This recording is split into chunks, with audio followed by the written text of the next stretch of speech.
The Nurture Project, Part 1. Self-compassion.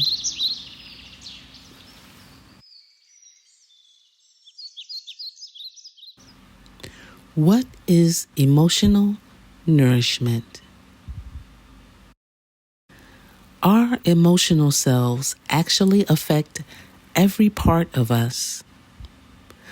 Our subjective self is constantly creating information molecules that control our health and physiology. In other words, our emotional selves constantly produce physical changes. Chronic stress can manifest in your body as a myriad of health problems, headaches, migraines, arthritis, gallstones, getting a little overweight, then significantly overweight, sleep apnea, frequent infections, asthma, autoimmune disorders, diabetes, cancer, Alzheimer's disease, stroke, angina, other heart disease, and even sudden death. These are outcomes most people would not consciously choose. Yet, your emotional needs and hungers motivate your decisions and actions, whether or not you're aware of them. Dr. Candace Pert, former professor of physiology and biophysics at Georgetown University, says, "The molecules of emotion color our perception and hence our creation of reality. They are the biochemical links between our awareness, our thoughts, and emotions, and our physical well-being. The average person is full of leaks, if you will. The good things we get filled up with only last so long. We can feel on the top of the mountain right now, and in an hour, a day, or a week, feel empty and discouraged. Our souls get hungry. We need regular nourishment if we are to function well and to be of use to anyone. Most importantly, ourselves. There is an infinite variety of emotional nourishment available, but we are responsible for knowing when we need it, for finding it, choosing it, and taking it into our being. The most fulfilling and effective form of emotional nourishment is being kind to yourself and offering self-compassion. How well do you treat yourself? Emotionally.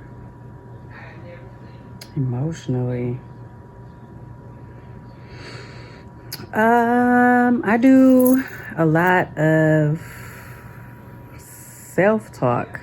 Like I have, and doing that, I'm sitting there and I'm talking things out, like the things that I'm feeling, and also hearing it, back to me. So I kind of like use that to help me with regulate my emotions and kind of like keep track and kind of check in with myself. And so it helps.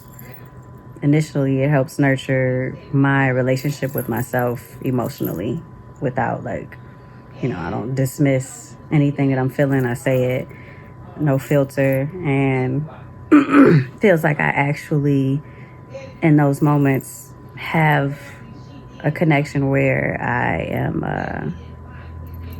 being me. So that helps me emotionally kind of keep myself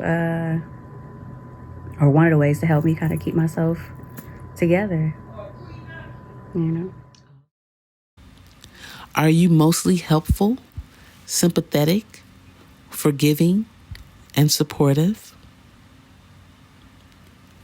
Or are you often critical, demanding, unforgiving, or self-blaming? Most people treat themselves with all of the above. However, the positive and negative behaviors are seldom equally distributed. No surprise, the negative appraisals and reactions often outweigh the positive ones. Being unkind to oneself is not a psychologically healthy stance. There are many ways we can address our shortcomings without being hurtful. For example, if you are unhappy with your physical appearance, instead of berating yourself, the first step is to accept you the way that you are. This is not to say that you can't explore options to modify your image in healthy ways, such as having a makeover, making a change in your diet. But most importantly, you must accept you no matter what your present condition is. Self-compassion and positive self-talk. Imagine your relative came to you and started sharing experiences about some stressful and harsh circumstance that they are going through right now. How would you have responded? Perhaps you would have spent time listening to them vent for hours. You would have nodded your head and used some encouraging words like, aha, or I see. You would have asked them questions and responded with empathy. You would have been supportive and understanding of their current feelings and situation. And you would have motivated them to look at the brighter side and brainstorm solutions to their problems. Now, imagine that relative was actually you. Would you have responded the same way you would have responded to your relative?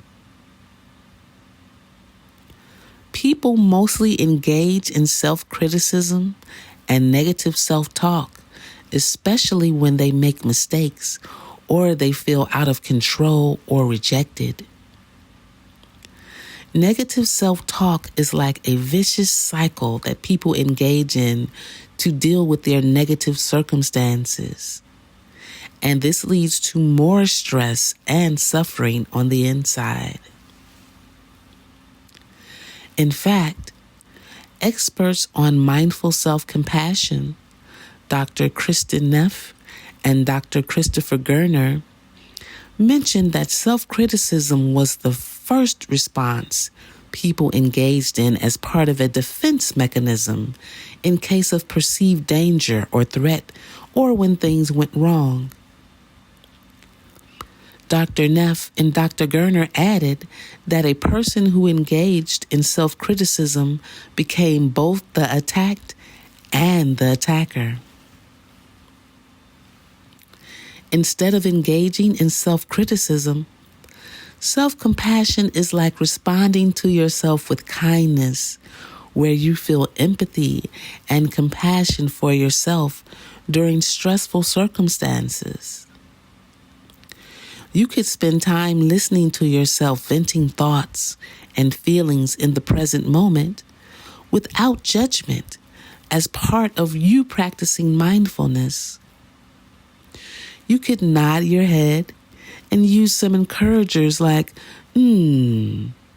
or aha, or I see, as part of self-soothing. You could ask yourself questions and respond with empathy to yourself. and engage in positive self-talk as a part of validating yourself. You could be more supportive and understanding of your current feelings and situation, even when feeling out of control or when things go wrong, and instead motivate yourself on how to react better in the future. Self-compassion helps you react mindfully to the circumstances without feeling attacked as the attacker or defensive. And it teaches you instead to react in a calmer, wiser, and hopeful way. Self-compassion is your safety net, and it allows you to positively think and cope with the stress or negative circumstances without having to engage in self-criticism or attack yourself or others. Self-compassion helps you engage in a habit of positive self-talk, like saying, "I am here with you, not against you, and we will work together no matter what the current circumstances are." Engaging in self-compassion and positive self-talk prompts you to become mindful of your thoughts and emotions in the present moment. And it motivates you to work through the challenges and keep moving forward in a positive direction.